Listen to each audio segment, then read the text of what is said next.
मोहतरम तलबा इकराम अस्सलाम वालेकुम। बेटा सबक कदरे अयाज हम पढ़ रहे थे, जहाँ तक पढ़ लिया था उससे आगे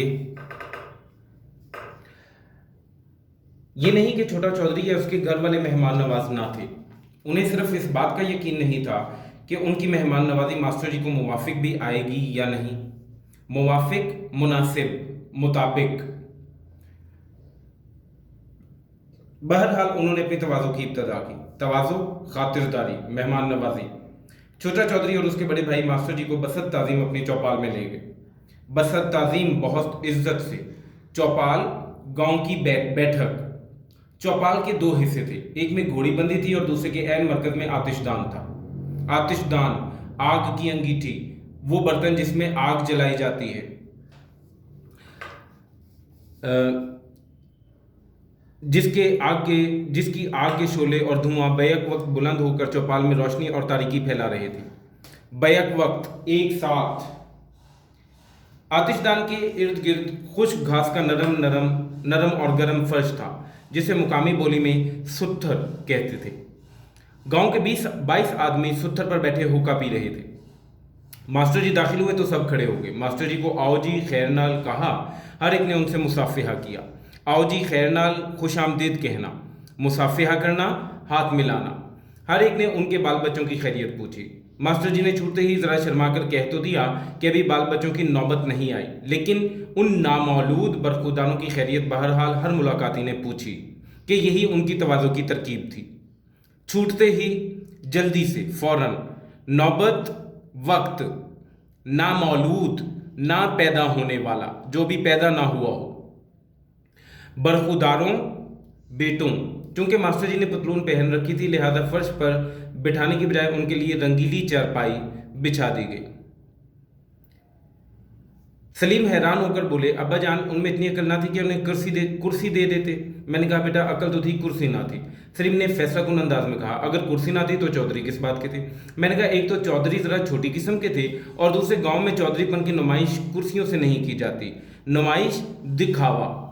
सलीम देहातियों की कोई गलती, कोई कमजोरी पकड़ने पर तुला हुआ था। बोला, मगर कोई गोल कमरे में घोड़ी भी बांधता है। मैंने सलीम को समझाया, अगर घोड़ी के लिए कोई अलहदा मुस्ततील कमरा ना हो तो फिर वो भी गोल कमरे में ही रहती है। मुस्ततील, 4 जिलों वाला, 4 कोनों वाला, ठीक है।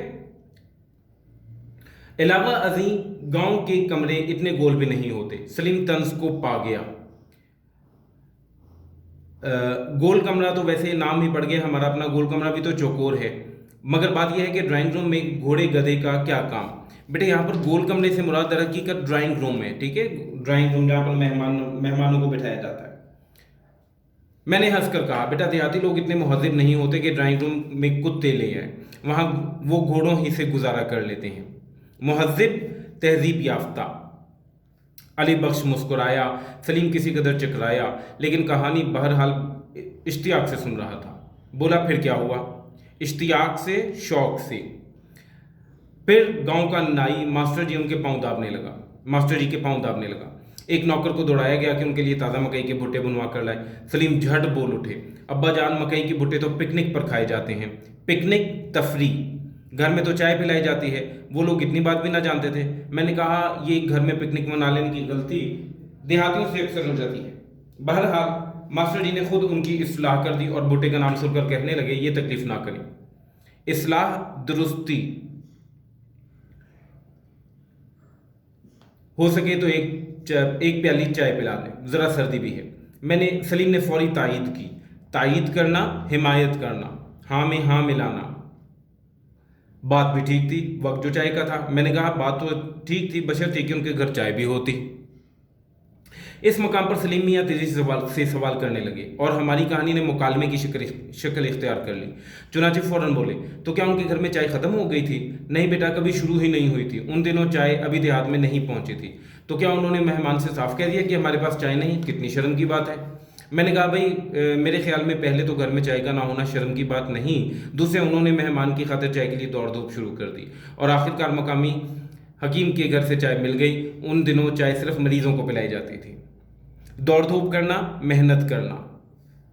बेटा इंशाल्लाह ताला नेक्स्ट लेक्चर में इससे आगे पढ़ेंगे। तब तक के लिए अल्लाह हाफिज़।